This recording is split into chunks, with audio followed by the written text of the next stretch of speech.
Did I scare you? I hope I did, because we're making hardcore beats now, and it's gonna get real hardcore. I have COVID, so please bear with me. Now, yes, I am just doing another Griselda type beat, but I'm marketing it differently so the wider world can appreciate my videos. There are only like 2 kinds of Griselda beats that people care about. There's that one from Pray for Paris with that, like, you can hear it, that piano stuff. I don't know why I said stuff, that piano. And then there's also Whoopee. You know Whoopee. Vocal loops. There's vocal loops, and then there's the piano. These are the 2 big ones that people actually, watch videos about. So I went to my favorite place on earth, samplet.io. This is the website that I get all my samples from. It's completely free. It searches YouTube for samples. It's awesome. I found this Russian sample.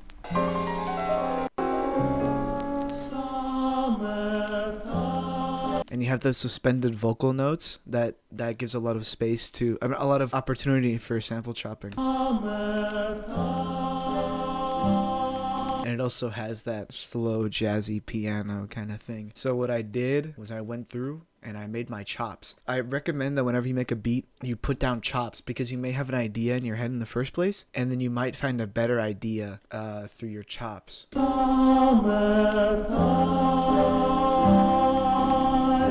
So I just recommend going off of the beats, kind of where stuff is. It's okay to go a little off. You might want to give your beat a little off-kilter kind of vibe, make it a little weird, make it a little hardcore hip-hop even. It doesn't matter how many chops you make. You might end up just doing 2. You might end up doing like 5. The more the better. More room to experiment. It's okay not to use chops. You see, I have 11 here, and I only use 3. I recommend when making beats that you get an MPD. I'll put it on screen right now. You can also just use your keyboard.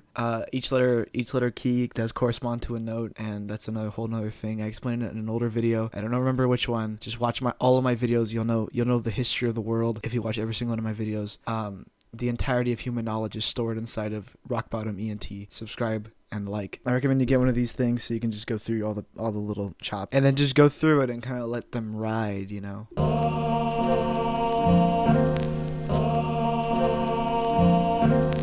that's kind of what I landed at, that kind of little loop. So first what I did was add multi-band compressor.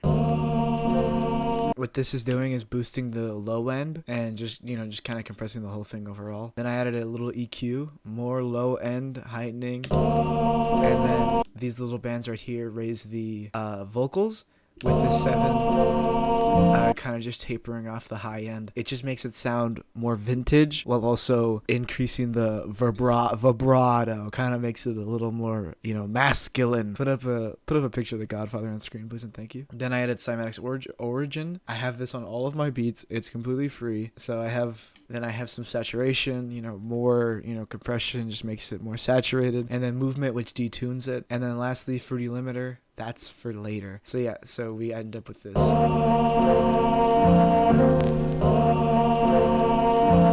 And you can feel that it's still kind of offbeat. It's still kind of awkward. So you can use those kicks and snares to hide transitions. We're going to go look at it in context. But first, I want to do some very simple drums. It's just like 2-step hi-hat.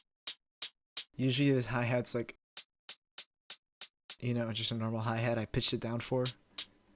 Makes it slower, makes it heavier. I did a little to the left just to give it some space, like when you're hearing. With these hardcore hip-hop beats, there's going to be a lot of noise, a lot of grime. And if you center that all in mono, it's going to be kind of muddled because everything's kind of sitting in the same place. If you spread out a lot of the textures, it gives the listener a lot more space to kind of hear stuff. I think. I'm not an expert in this stuff, Then I got a normal snare. Then I have this really big kick. I don't have anything changed here. Oh, and obviously the open hat. So I add cymatics origin. This just makes everything louder, saturation. That's it, really. Then Maximus. I think I use like the New York compression or punchy drums, one of those two.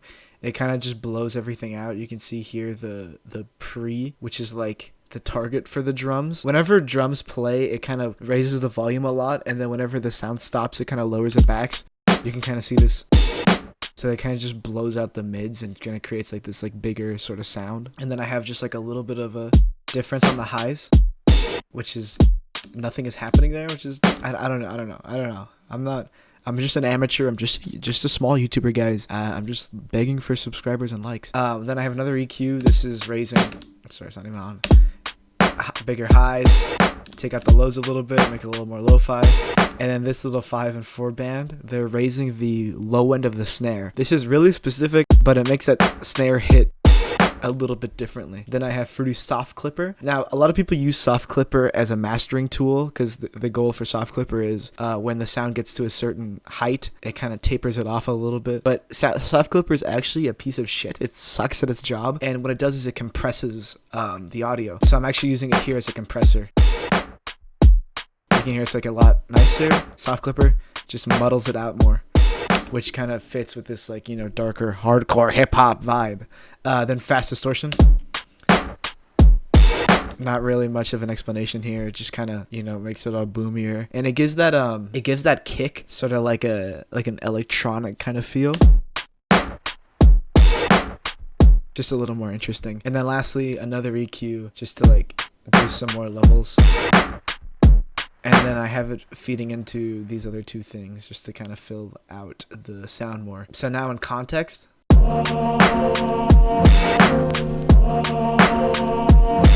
You don't really feel that, do I not have sound good as around this? Yeah, so before it was pretty awkward. It kind of felt like it was dragging. Put a picture of Whiplash on screen. Just like dragging and then just kind of clicks on to the next step. With the kick. What was that?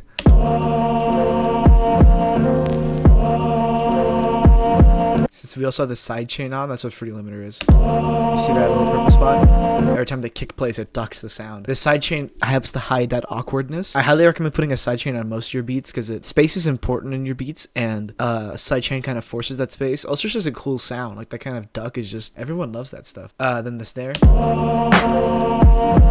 You see that snare especially hides that transition between the two beats. Also, since I routed my entire drums to one mixing track, which is not something I recommend for everything. It works here, but it doesn't work always. Since I routed it to this one track, and then I made the Fruity Limiter to sidechain to that track, I think that the snare also ducks some of the audio. Lastly, the hi-hats.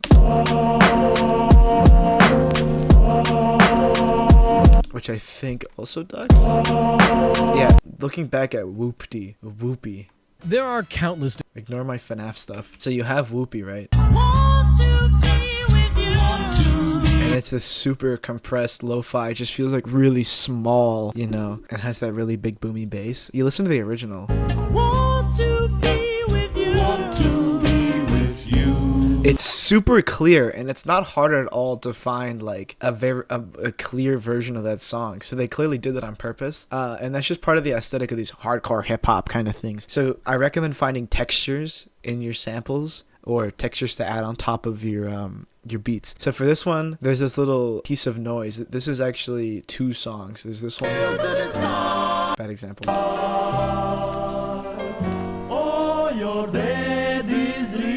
It's a really cool, funny Russian song. I have no idea what they're saying, even though they're speaking in English. And then there's this one. It's just like a normal kind of jazzy, loungy kind of thing. Which I totally could have made another beat out of that. I don't know why I didn't. There's this little static in between. Just like in between the songs. And since that static, it's like all recorded together, that static is the same static that plays throughout the whole song. So I took a snippet of it, I normalized it, I pitched it down to match the sample, I panned it a little bit to the right. If you remember, that's the opposite of where I pan the hi-hats. And that's it. So together it sounds like this.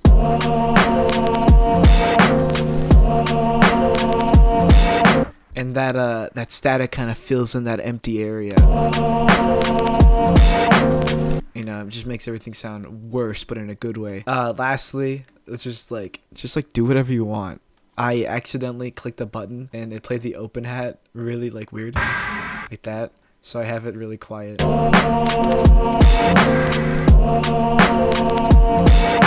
And if that's not in key, that's because I did it on purpose, and I'm actually a musical genius, and I'm creating a more off-kilter vibe. And if it is on key, that's because I'm a musical genius, and I did it on purpose, and it just sounds a lot nicer. That would be most of the beat, but arrangement is also important. Like this hi-hat sounds... It's alright. You know, it could be... I'm actually going to lower that. This is like... That hi-hat's like alright. But you can... The way you introduce instruments creates a context that makes them more exciting. So how the beat starts off... You have that kind of hi-hat playing in the empty spaces. That kind of makes the drum sound louder. That like you imagine that it's cutting out the hi-hats when it isn't. So you have this introduction, and then it clicks on, and that gives the beat a much faster sort of feeling. And then cut out the kicks, and the beat should theoretically sound awkward when the kicks are gone, because the kicks were hiding that awkwardness. But since we're already used to the loop, when you drop the kicks, it sounds correct still, you know? And that's the magic of sampling. That's the magic of beat making. Anyways, I use the same intro. And he says the name of the song, Summer Car.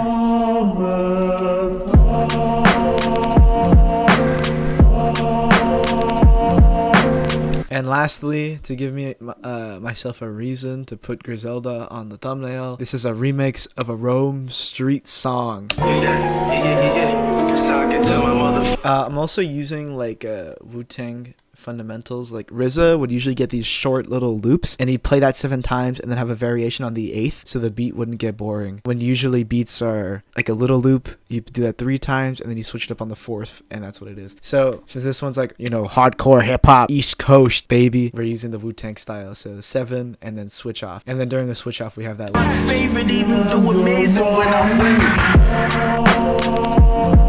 Yeah, that's it. And if you think that hi-hat's annoying, I want to show you guys something. What the fuck is it called?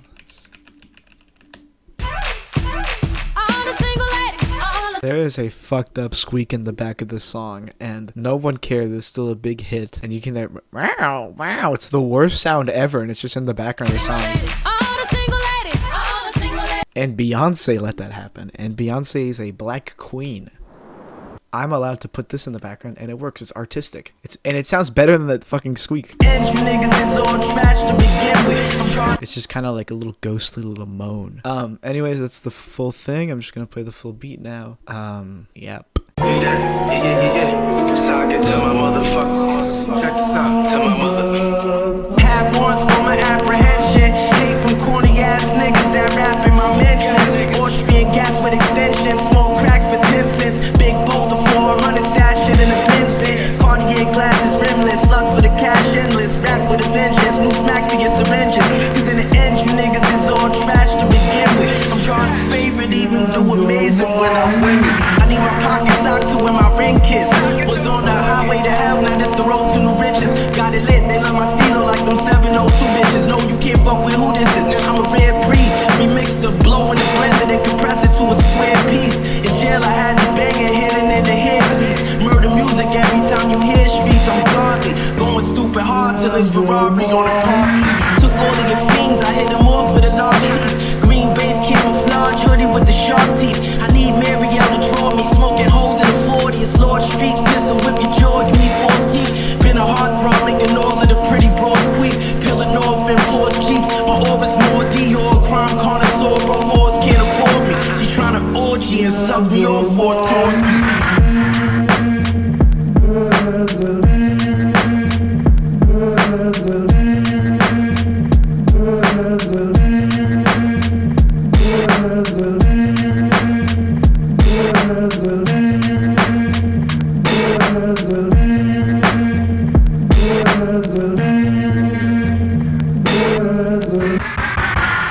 And this is for everyone who stayed until the end.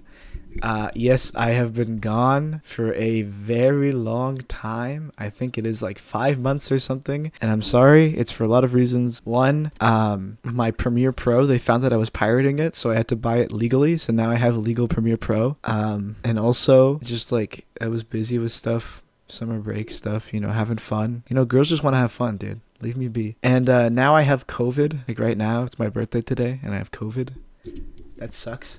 If you think that sucks, you should subscribe and like and comment. Also, if you say to the end you're a fucking real fan, I'm going to tell you something. I am now using this YouTube channel for a thesis. I'm doing a thing on this YouTube channel, doing a research assignment on this YouTube channel. So I need you guys to help me because my grade depends on it. Me going to college, it depends on this YouTube channel now. You guys need to comment. You guys need to do all the YouTube shit. That was disgusting. You guys need to do all the YouTube shit so my shit gets boosted. It would be incredible if I can get like monetized, just like 4 cents to my bank account, because that would make the research a lot, more worthwhile. So yes, I am using you now. If you've never been in a toxic relationship, this is your first. You're welcome. You're welcome. This is a learning experience. Anyways, thank you guys for waiting. And I appreciate y'all. Parasocial relationship.